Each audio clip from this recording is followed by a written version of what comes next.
So right now, thousands of people are in Iran together as the body of slain General Qassem Soleimani makes its way through the streets. Earlier, dozens of Iranian lawmakers chanted "Death to America" as they met in parliament.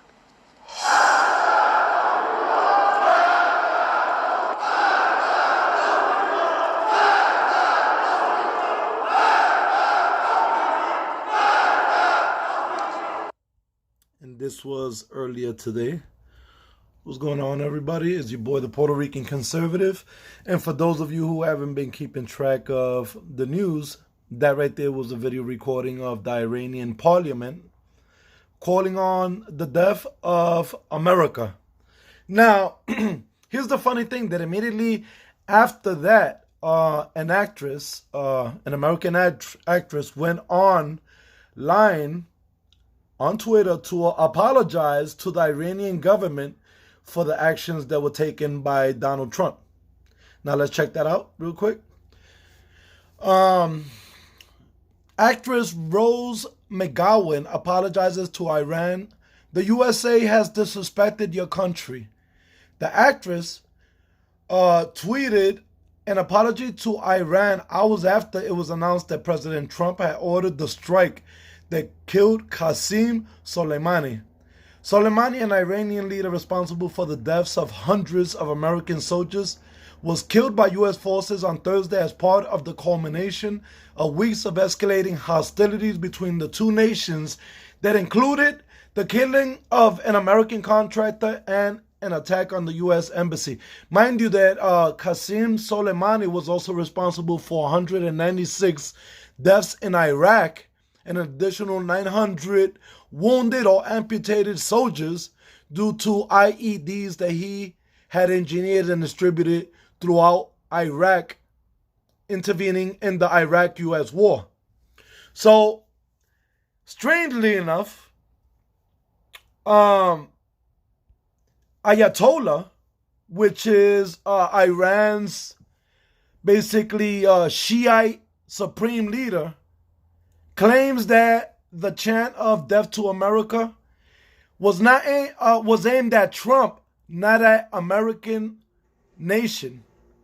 Iran leader says. What does that mean? Well, what it means is that Ayatollah is smart enough to understand that what is going on in America today is nothing more than ideological polarization. And he is tapping into this ideological polarization in order to drive a deeper wedge between left-wing Americans and right-wing Americans. Iranians will chant "Death to America" as long as Washington continues its hostile policies, but the slogan is directed at President Donald Trump and U.S. leaders, not the American nation, Iran's supreme leader said on Thursday. Now, just when you thought that it couldn't get any stupider, everybody knows that this is a major strategy of propagandists and agendas to divide and conquer. You have to first propagate that there is a difference between one side in comparison to another. We're all just Americans. But let me tell you how bad it has gotten. Nancy Pelosi will introduce war power resolution aimed to limit Trump's Iran military action. So basically now, after this, after Ayatollah decided that he was going to target not America, but instead Trump and his administration, or Trump and the Republican Party, right?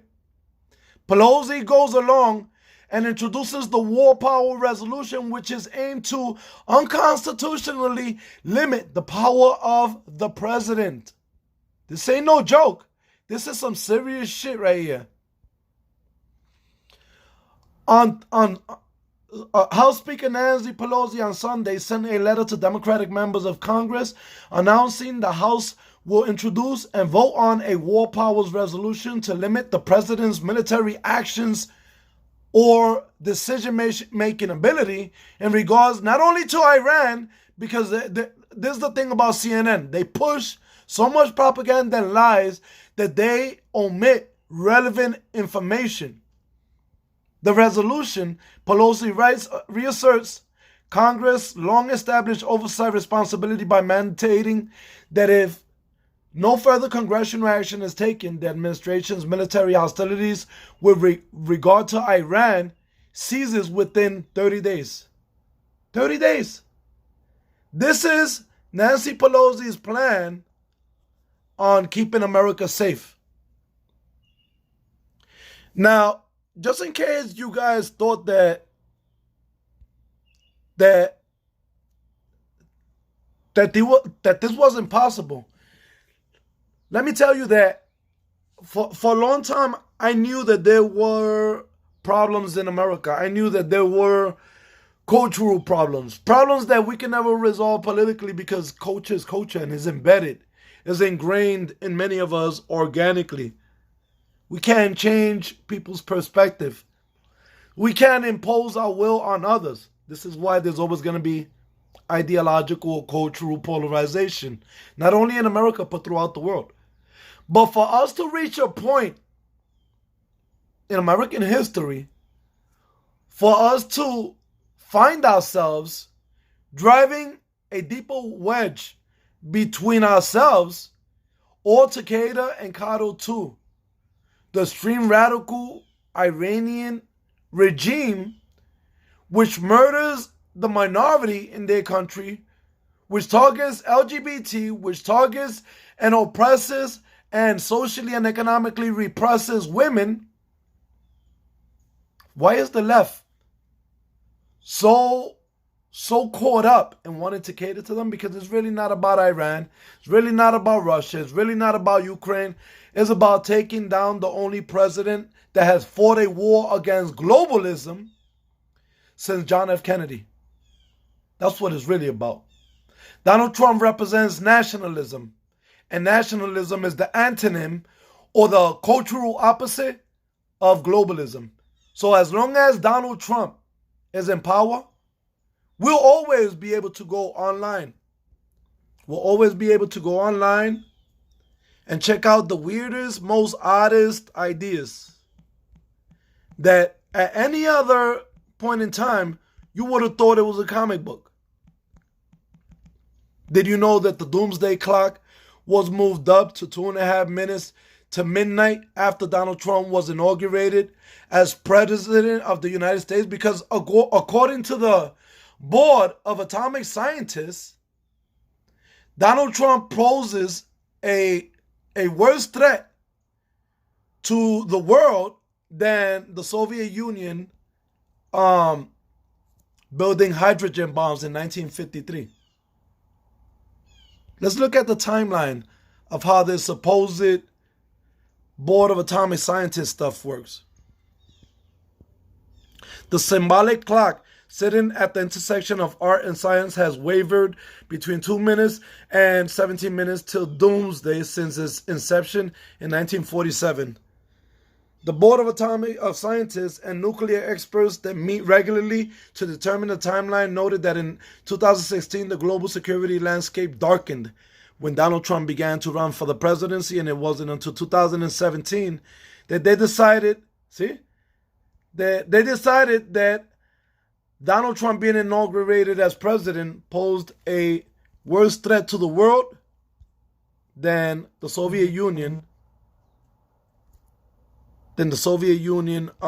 Creating hydrogen bombs. Because it's all correlated. Protectionism, nationalism. That's the threat that they're talking about. See? The fear-mongering has been going on for a long time. Doomsday clock takes 30 seconds closer to global annihilation thanks to Trump. Scientists say 2.5 minutes to midnight. Because he was inaugurated and he's a nationalist, and nationalism defeats globalism. That's what it's really about. Stay safe, stay informed, because ultimately, just like that woman said, McGowan, 52% of Americans actually align with this extreme point of view, turning their back on everything that aligns with America as long as whatever is being pushed and benefits America is being pushed by the opposite side of the political aisle, they'll never want us to be given credit for anything that succeeds, so they'd rather see us fail. With that being stated, everybody, stay safe and stay informed.